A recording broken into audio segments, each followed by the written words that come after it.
People are really scared to face themselves because it's like, what if I look in the mirror and I don't like what I see?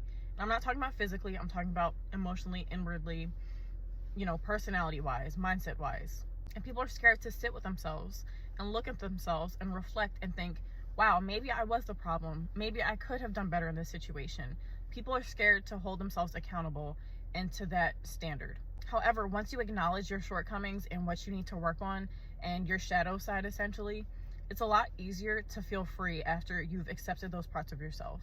And not only that, but once you've accepted those parts of yourself and have been actively working on yourself, no one can hold that over you. No one can hold things over your head, because it's like, what can someone else say to you that you have not already acknowledged or said to yourself or admitted to yourself?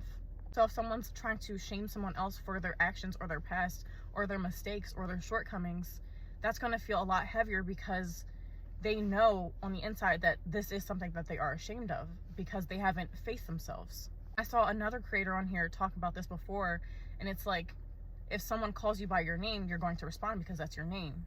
But if someone calls you someone else's name, you're not going to respond because it's not your name and you don't identify with that name. So if you identify and hold on to these feelings of shame of whatever it may be, or these parts of yourselves that you don't like, and then you're confronted with it through another person because it's reflected back onto you, of course you're going to feel some type of way, because you never sat down with yourself and acknowledged that shame or those mistakes or your past or those parts of yourself that make you feel ashamed.